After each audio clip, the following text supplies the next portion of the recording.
Estamos en la controversia transmitiendo Canal Capital en directo un debate sobre el tema de la semana, el tema de la viaje de parlamentarios, de funcionarios, de particulares a La Habana y la contribución que eso hace al proceso de paz o el prejuicio que le causa. Y por eso estamos acá con especialistas, con protagonistas, con dirigentes políticos. Y Juan Manuel Charri es desde el derecho. ¿Cómo ve usted esto? A ver, primero me sorprende que haya tantas hipótesis y tan diversas en torno a un tema que debía ser muy claro. Yo lo que veo es que los particulares están en libertad de conversar en el exterior con cualquier persona, así esas personas tengan procesos judiciales en Colombia. De manera que frente a particulares que vayan con cualquier intención lícita, es posible entrevistarse con esas personas en La Habana. Pienso que es diferente el caso de los funcionarios públicos, porque el proceso de paz está atribuido al presidente de la República. Él tiene una responsabilidad de sacar adelante ese proceso, por un lado, y por el otro es quien tiene la competencia para adelantar las negociaciones. Las otras autoridades no tienen competencia para hacer esas negociaciones. De allí que sea explicable que se requiera autorización del gobierno para entrevistarse con las personas que están en la mesa de diálogo. Entonces creo que no habría una responsabilidad penal, pero sí disciplinaria de quien viaje como funcionario público cuando no está en sus funciones, sin el aval o la autorización del gobierno, que es el responsable del diálogo. Bueno, lo primero que hay que observar es que los congresistas no son funcionarios públicos. Son servidores. Servidores. Es una diferencia. Claro, el régimen mucho más estricto es el de los funcionarios. Claro, pero la responsabilidad la tiene el presidente, ¿no? Pero por eso mismo es que el Congreso debe conservar absolutamente su autonomía. Parte del problema en este diseño, doctor Carlos, además de que no existen en Colombia, y eso es doloroso reconocerlo, pero es así, no existen unos partidos que realmente funcionen como tales. El congresista no es subalterno del presidente de la República. Bueno, pero lo que no podemos hacer es una cosa, para determinados efectos asumir que hay partidos, pero para los otros no. Por ejemplo, yo le pregunto a usted, doctor Juan, ¿usted resultó elegido por quién? Yo soy hoy miembro de un partido frente al cual no comparto su orientación. Bueno, eso es otra cosa, y pero hago fue elegido por un parte de partido. la disidencia de ese partido, doctor Carlos. Yo hoy soy un disidente del partido de la U. El partido de la U tenía una orientación y fue cambiada. Que tenga disidencias, lo que digo tenga para discrepancias, pero lo que le digo, pero fue elegido por un partido. Lo digo para señalar que este proceso lo que tiene que garantizar no es la ronda del turismo, sino los hechos de paz y la concreción de una negociación que debe conducir a algo fundamental, y es que dejen las armas, dejen de reclutar niños, dejen el secuestro, de manera que hacia allá es hacia donde debe avanzar. Yo quisiera simplemente hacer una observación en lo que ha dicho Juan. Luego, y claro, y es una muy simple. ¿Por qué partimos de la base de que los congresistas van a hacer turismo? Yo pienso que los congresistas tienen un interés legítimo en cruzar opiniones con los miembros, con los voceros de la guerrilla, tener mejores informaciones de primera mano, porque luego les va a tocar tomar decisiones. Y a mí me parece que privarlos de una información de esas no es siquiera pertinente. Álvaro, sí, yo quería decir tiene derecho a réplica. Es que se nos ha olvidado que aquí hay separación de las ramas del poder. Lo que pasa es que hay una cosa allí, una costumbre, no es una norma constitucional, que es cuadrarse al Congreso con un desayuno. Entonces se trastoca todo porque resulta que el presidente hoy es el jefe del Congreso, en ocasiones jefe de la jurisdicción. Así no se, el país está descuadernado. Yo sí creo que la función del congresista es averiguar, enterarse. Además tiene un control político que tiene que ejercer. Imagínese un referendo que supuestamente toca con los diálogos y es la hora en que no se le ha contado al Congreso para qué el referendo. Lo único que se le ha dicho es que modifique la fecha para efectos de llevar a cabo el referendo el mismo día de las elecciones. Pero a nadie se le ha ocurrido preguntar ¿y qué es lo que vamos a refrendar? De tal manera que yo sí pienso que cuando hay esos vacíos de información, para algo sirve el atributo del ejercicio del control político y obviamente el hecho de pertenecer a una rama diferente a la del señor presidente, de tal forma que de alguna manera yo sí coincido con el doctor Gaviria. En la réplica amable, yo por una parte concuerdo con Álvaro en que es equivocado plantear ese referendo el mismo día de las elecciones presidenciales. Como alguien lo ha dicho, tiene más un sabor de reelección que de refrendación de la paz. Me parece bien que se le consulte al pueblo colombiano el contenido de los acuerdos, pero además de que no se ha dicho para qué es, además de que eso tiene un componente supremamente inquietante de oportunismo de gobierno, claro que combinar la refrendación ciudadana y la consulta a los colombianos con los fusiles empuñados es peligroso. Y por lo demás, doctor Carlos, los congresistas, pues si ni siquiera van a hacer quórum, si el Congreso ni siquiera logra quórum aquí, por supuesto que estarían dispuestos a hacerlo en La Habana. No, yo creo que hay unos caminos institucionales y que es más peligroso que se coarte la autonomía del Congreso para tomar sus decisiones, que se adelanten diálogos sobre bases difusas en relación con el legislativo y sobre todo mientras se mantiene activado el poder de las armas de las FARC. Yo quiero la paz y yo espero que eso pudiera salir bien, pero me parece que en ese terreno pantanoso no se va a lograr avanzar. Ahora, pero yo lo que pregunto es esto. ¿Usted encuentra un obstáculo en la circunstancia de que las FARC todavía están armadas y por tanto los congresistas no pueden dialogar? Yo pregunto, pero el Congreso, el gobierno está dialogando con ellos. Yo lo que pienso es que el gobierno debería tener una actitud incluso mucho más coherente que la que tiene. Naturalmente así se estipularon las cosas desde el principio y hay que aceptar que así son. Pero yo pregunto una cosa, ¿cómo es posible que de los diálogos de La Habana se espera que se siga un proceso de paz o no? ¿Cierto? ¿O no? Es lo que quisiera. Claro, claro que sí. Es lo que quisiera. Eso todo. es, ¿cierto? Y en ese proceso de paz, se espera también que las personas que han estado alzadas en armas vayan a buscar lo que han buscado por la vía de las armas, por la vía del debate democrático, ¿o no? Correcto. Sí. Claro, ¿cierto? Claro, Estamos de hasta acuerdo. ahí estamos de acuerdo. Entonces pregunto, ¿no piensan ustedes que no se ha preparado ese ambiente para que la gente los reciba como congresistas o como participantes en la vida política, que el hecho de que todavía la gente se esté preguntando, entonces vamos a tenernos que aguantar al señor Timochenko en el Congreso? Yo hago una pregunta que es elemental. ¿No es mejor aguantarlo en el Congreso oyéndole discursos que en el monte echando bala?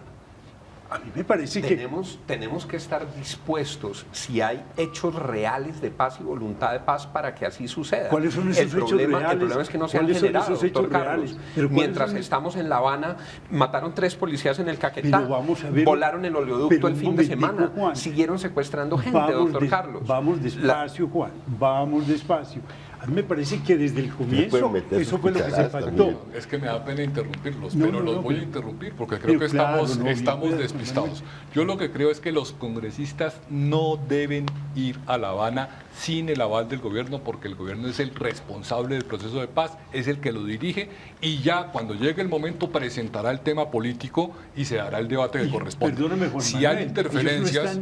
No están usurpando ninguna facultad del gobierno. Sí. Yo sí creo que lo están haciendo? usurpando. No, de ninguna manera. El día que fracase el proceso de paz... Están reivindicando una información que incluso los ciudadanos colombianos que no hacemos parte del Congreso reclamamos, mucho más los miembros del Congreso. Yo creo que ahora hay un hecho. Mira, estás equivocado por esto. Mira, una cosa es la conducción de la guerra. Y del proceso de paz de acuerdo con la jurídica. No, el artículo 95, numeral 6, es obligación de todo ciudadano propender por el logro y mantenimiento de la paz. Eso es clarísimo. Y el artículo 22, que es imperativo, que es el derecho a síntesis. Claro, pero... Ahora, pero que no nos hayamos puesto de acuerdo para que el gobierno ¿no?, haya tomado la iniciativa porque ha resuelto no seguir conduciendo la guerra, sino más bien abre un compás para ver si se logra la paz, magnífico, pero eso, yo creo que eso no le cercena unos derechos que están contemplados en la Constitución a todo buen ciudadano. Obviamente que se ha hecho difícil porque primero es muy lejos La Habana, ¿no? Y segundo... Y es muy caro el viaje. Todo es carísimo. Y segundo porque se convirtió en una especie de conciliábulo. Sí, pero a mí no me parece bueno. Fíjese, aquí hay un argumento que tú has expuesto que es muy cierto. No se ha ambientado. La gente no sabe de qué se trata. Pero precisemos un punto. Y un proceso además debe ser la conducción pedagógica para preparar y enriquecer a la ciudadanía en términos de negociar democracia. con personas que están al margen de la ley. Es que el hecho de que se quiera la paz no quiere decir que todos los ciudadanos tengamos que ir a transar con personas que están, que están al margen de la ley. Ahora, el punto que se está debatiendo hoy en La Habana es un punto que tiene mucho que ver con el mundo político y es, antes estábamos discutiendo el tema agrario, eso tiene que ver, claro, con el mundo político, pero este sí es el tema de la participación política. Y ahí los políticos pues juegan un papel muy importante. Y pactaron negociarlo entre ellos. Cuando termine el acuerdo lo vamos a debatir todos, ya sea por referendo, ya sea en el Congreso cuando lleve la ley. Lo que no podemos es desordenar el proceso en aras de una ampliación y de una información que no es la regla del juego que se pactó con el gobierno. A ver, Juan. El diseño que el país escogió para estos procesos de diálogo parten de un régimen excepcional, doctor Carlos, en virtud del cual es el Ejecutivo el que conduce el proceso. La rama legislativa tiene en sus miembros, como lo señalaba el doctor Charri, un régimen limitado de atribuciones. En Colombia los particulares tienen un régimen de libertad, pueden hacer todo aquello que no les esté prohibido. Los congresistas solo podemos hacer todo aquello que nos esté expresamente autorizado. Y esa competencia se trasladó, está en cabeza del Ejecutivo, doctor Carlos. Yo no pienso siquiera que los congresistas vayan allá en ejercicio de función pública alguna. Van en busca de algo a lo que tienen derecho. Van a tenerse que pronunciar sobre el acuerdo de La Habana. ¿No tienen derecho a tener una información previa? Pero deje que ellos lleguen a un acuerdo para presentárselo al Congreso, no antes. Yo pienso. Es decir, si una persona va allá, como tú lo asumes, yo asumo que los congresistas tienen un interés efectivo y real en conversar, en recabar información acerca de lo que está pasando. Pero algo más, que vayan en plan de turismo. ¿Por qué no pueden, frente a unas personas cuyas órdenes de captura están suspendidas, conversar y preguntar cómo están viendo el proceso? No le están usurpando ninguna facultad al gobierno. Pero yo pregunto, entonces ser congresista y tener una responsabilidad de esas, porque luego la van a tener que asumir, implica una especie de capitis diminucio hasta el punto de que pueden hacer menos de lo que pueden hacer los ciudadanos colombianos normales. Todo lo contrario, yo no lo creo. Implica una responsabilidad superior a la hora de desarrollar el marco constitucional para la paz mediante leyes estatutarias, que fue lo que decidió el ordenamiento jurídico colombiano. Es que el rol del Congreso en este proceso está definido por el propio marco constitucional y es la activación de las leyes estatutarias cuando, una vez las FARC dejen las armas, doctor Carlos, una vez las FARC dejen de secuestrar, doctor Carlos, una vez las FARC dejen de asesinar a los colombianos, doctor Carlos. Por eso ese mecanismo se activa. Volvamos a un punto. Es decir, de antemano, desde el comienzo, se pactó que se iba a negociar bajo la guerra. A mí eso no me gusta. A mí tampoco. Pero eso fue lo que se pactó. Y por tanto, fíjense, si faltará pedagogía, cuando hay actos, si es que hay que reconocer, y justamente la gran diferencia entre el doctor Santos y el doctor Uribe, y yo no soy santista desde luego, menos uribista, pero la gran diferencia está esto, en que el doctor Santos sí admite que hay un conflicto armado, y hay un conflicto armado, y entonces se negocia y dice, pero la guerra sigue, y entonces en actos de guerra caen miembros de la fuerza pública y dicen, las FARC no están cumpliendo. Pero si eso fue lo que se pactó desde el principio. Pero ¿qué Infortunadamente tanto, Carlos? es en realidad tremendamente doloroso que sigan cayendo colombianos, etc. Pero eso fue lo que se pactó. Pero ¿qué tal que la visita de los congresistas sea en un momento inconveniente y dañe el proceso? Eso justifica la autorización del gobierno. Yo no creo. Porque él es el responsable Es decir, del director del proceso. Es decir, que no puede ir... Ahora, en realidad, ahora conversamos algo al entrar, Juan Manuel, en lo que tú y yo coincidimos. Este es un gobierno fuertemente presidencial, pero no podemos llegar hasta allá, hasta el punto de negarle a un congresista la posibilidad de enterarse directamente en la fuente donde están ocurriendo los acontecimientos de qué es lo que está pasando. Del diálogo. Ahora, en los temas de participación política, que es si va a haber una bancada parlamentaria de las FARC ¿Por qué no dejan por que ellos producto de discutan la y nos negociación? presenten su A ver, acuerdo para que lo debatamos? Yo tengo la siguiente opinión. Yo sí creo que los congresistas no solamente deben ir, sino que están en la obligación, porque hoy gozan de representación, que antes no tenían. Antiguamente pensaban en la nación entera, pero hoy gozan de representación. Lo que no pueden es inmiscuirse en la negociación. Pero, por ejemplo, cuando termina un ciclo, perfectamente pueden ir, conversar, no están entrometiéndose en los diálogos, pero por favor, ¿por qué no se ponen, por lo menos por curiosidad? Es que lo que está sucediendo ya es muy interesante. Ahora, no se está pidiendo que cuando vaya un congresista se rompa la confidencialidad, de ninguna manera, pero sí sirve de orientación y después hay divulgación y esa divulgación el Estado roto frente a la negociación lo que pasa, no, claro que no. Sí creo que además debe eso haber es unidad de eso es Estado en más la de negociación. reglamento allá que de esta circunstancia del pedir permiso. No, pero es que yo no se pienso rompe que la unidad de la negociación, de ninguna manera. De ninguna Es decir, yo manera. asumo que los congresistas van a informarse. Es decir, si se va a tramitar una ley que trata, por ejemplo, de la salud, que trata, por ejemplo, de la educación, no tienen ellos autorización, yo diría no autorización, incluso obligación de hablar con educadores, de hablar con personas conocedoras del tema de la salud, a ver por dónde es que se va a orientar el respectivo proyecto.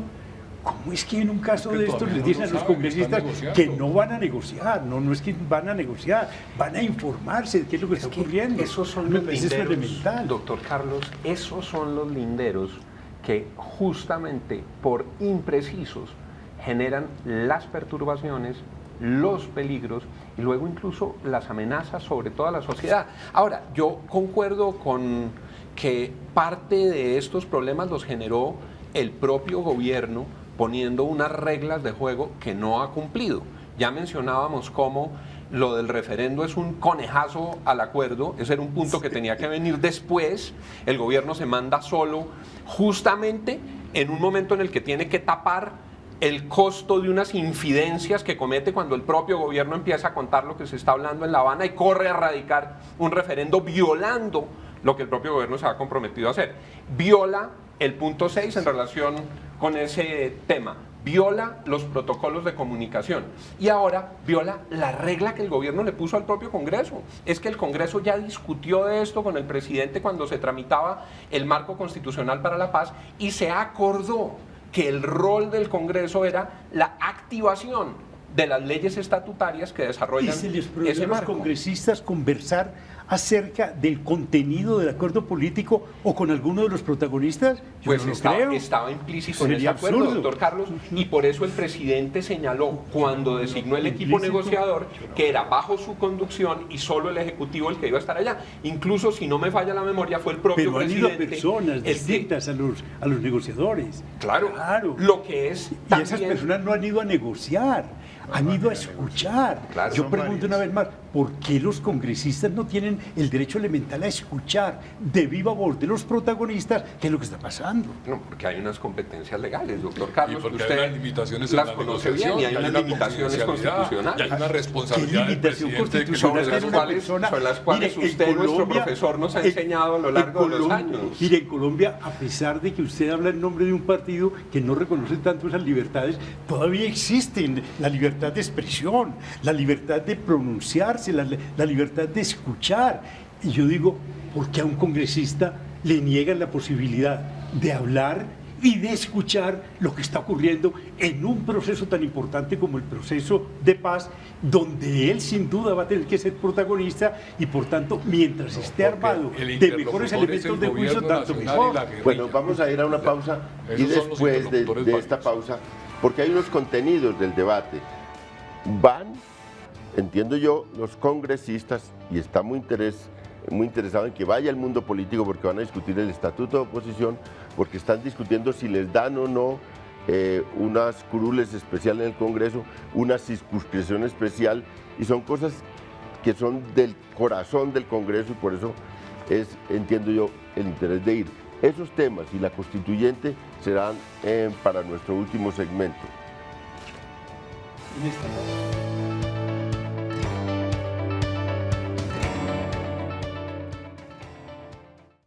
Que haya tantas hipótesis y tan diversas en torno a un tema que debía ser muy claro. Yo lo que veo es que los particulares están en libertad de conversar en el exterior con cualquier persona, así esas personas tengan procesos judiciales en Colombia. De manera que frente a particulares que vayan con cualquier intención lícita, es posible entrevistarse con esas personas en la base. Pienso que es diferente el caso de los funcionarios públicos, porque el proceso de paz está atribuido al presidente de la República. Él tiene una responsabilidad de sacar adelante ese proceso, por un lado, y por el otro es quien tiene la competencia para adelantar las negociaciones. Las otras autoridades no tienen competencia para hacer esas negociaciones. De allí que sea explicable que el partido de la U tenía una orientación y fue cambiada. Que tenga disidencias, que tenga discrepancias, pero lo que le digo, pero fue elegido por un partido. Lo digo para señalar que este proceso lo que tiene que garantizar no es la ronda del turismo, sino los hechos de paz y la concreción de una negociación que debe conducir a algo fundamental, y es que dejen las armas, dejen de reclutar niños, dejen el secuestro, de manera que hacia allá es hacia donde debe avanzar. Yo quisiera simplemente hacer una observación en lo que ha dicho Juan. Luego, y claro, y es una muy simple.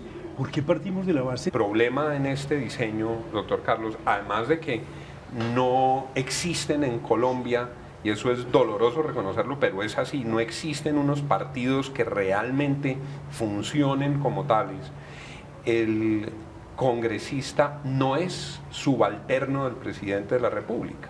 Bueno, pero lo que no podemos hacer es una cosa, para determinados efectos asumir que hay partidos, pero para los otros no.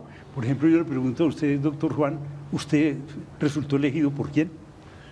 Yo soy hoy miembro de un partido frente al cual no comparto su orientación. Bueno, eso es otra cosa, y pero hago fue parte elegido por un de partido. La disidencia de ese partido, doctor Carlos. Yo hoy soy un disidente.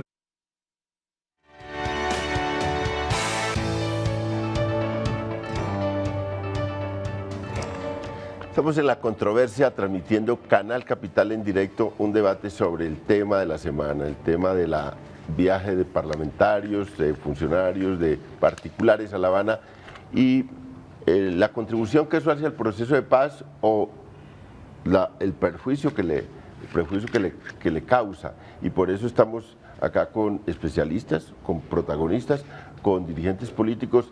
Y Juan Manuel Charri es desde el derecho. ¿Cómo ve usted esto? A ver, primero me sorprende que se requiera autorización del gobierno para entrevistarse con las personas que están en la mesa de diálogo. Entonces creo que no habría una responsabilidad penal, pero sí disciplinaria de quien viaje como funcionario público cuando no está en sus funciones sin el aval o la autorización del gobierno, que es el responsable del diálogo. Bueno, lo primero que hay que observar es que los congresistas no son funcionarios públicos. Son servidores. Servidores. Es una diferencia. Claro, el régimen mucho más estricto es el de los funcionarios. Claro, pero la responsabilidad la tiene el presidente, ¿no? Pero por eso mismo es que el Congreso debe conservar absolutamente su autonomía. Parte del